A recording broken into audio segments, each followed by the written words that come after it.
Good morning everyone again. No? This one will be the second part of my video lecture today, and we have to do the English grammar. No? And for today we start with chapter 4A. No? So we are now in chapter 4A of the book. Chapter 4A. And this one pertains to verbs. It discusses about verbs. Now, by way of an introduction, I told you before that verbs are the most difficult and complex. Most difficult and complex to study. Why is that? Well, because there are different types. Aside from there are different types of verbs, they undergo what we call the conjugation of verbs, no? Conjugation of verbs. And when you conjugate, of course, you have to, when you conjugate the verbs, you have to think of the tense, right? You have to think of the tense, you have to think of the number, meaning when we talk of number, we talk about singular and plural form. Then you think also of the mood. No? You understand? So remember that this one is the most important, the tense or tenses of verbs. And when we talk of tense or tenses of verbs, we talk about three tenses, no? Major tenses. We talk about what? We talk about the present tense. We talk about the past tense, and we talk about the future tense of verbs. So remember this, no? There are three major tenses of verbs: the present tense, the past tense, and the future tense. Now, what we will be discussing for purposes of this class will be this only: the present tense, specifically the simple present tense, specifically the simple present tense. We will also be touching on the past tense and the future tense, but we will not be digging deeper into these tenses because our concentration will be on this tense, the simple present tense. Okay, let us proceed with verbs. The first thing that comes to mind when we talk about verbs is that when you were in high school, in junior high school, even in senior high school, when we talk of verbs, what comes to your mind? They are considered as action words, but that is not always the case. No? So you better change that notion or concept about verbs. They are not always action words, but for purposes of remembering them easily, it would be also good for you to remember that majority of the verbs are action words. And these action words, by the way, the first classification will be what we call the, anong tawag sa kanila pag action words? Dynamic. This is the first classification that you should remember. They are considered as dynamic verbs. Here, this is the first classification, the dynamic verbs. Okay? So action words will be dynamic verbs. This is the first classification. Okay? Clear? Now, when we talk of the dynamic verbs,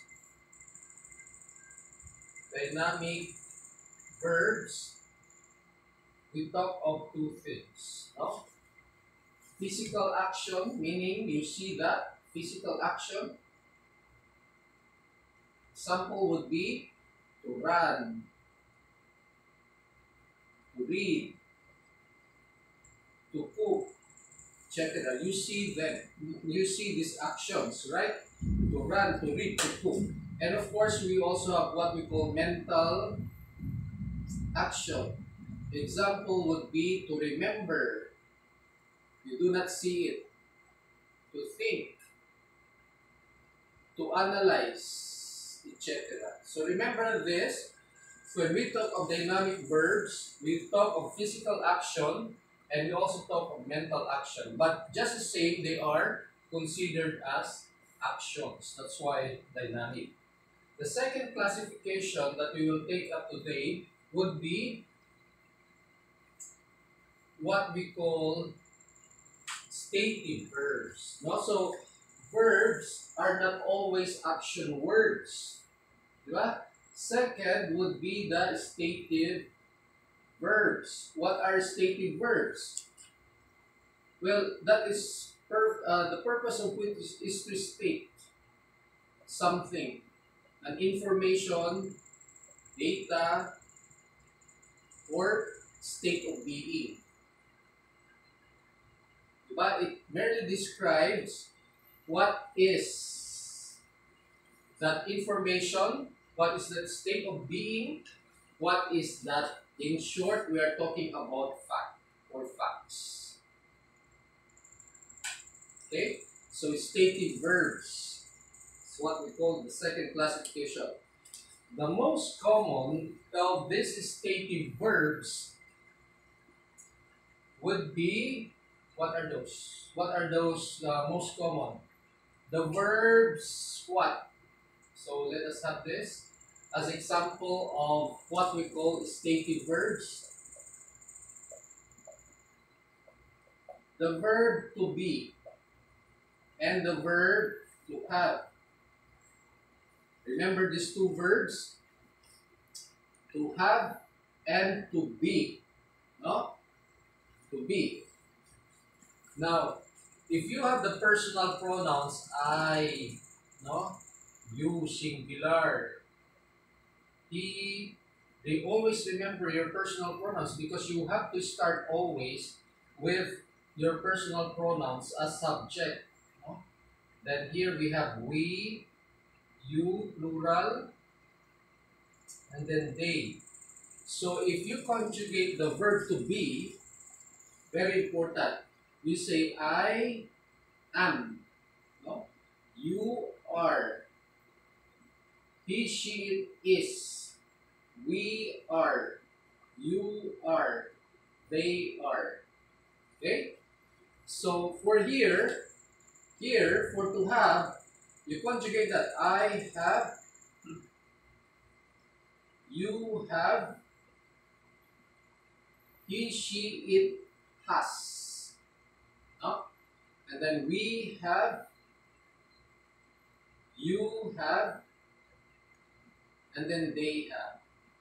Take note that here, for the third person singular personal pronouns, referring to he, she, it always ends no with letter S. Your verb will always end with letter S because it's singular personal pronoun. Okay? So this was, remember these two verbs, no? To be and to have, because you will be using this a lot of times. Okay? So I think I have to stop here, no, for stative verbs. This is the second classification. I'd like you to read about, of course, you have to read the entire chapter 4A, no? So the third classification is what we call helping or auxiliary verbs. I'd like you to read about helping or auxiliary verbs.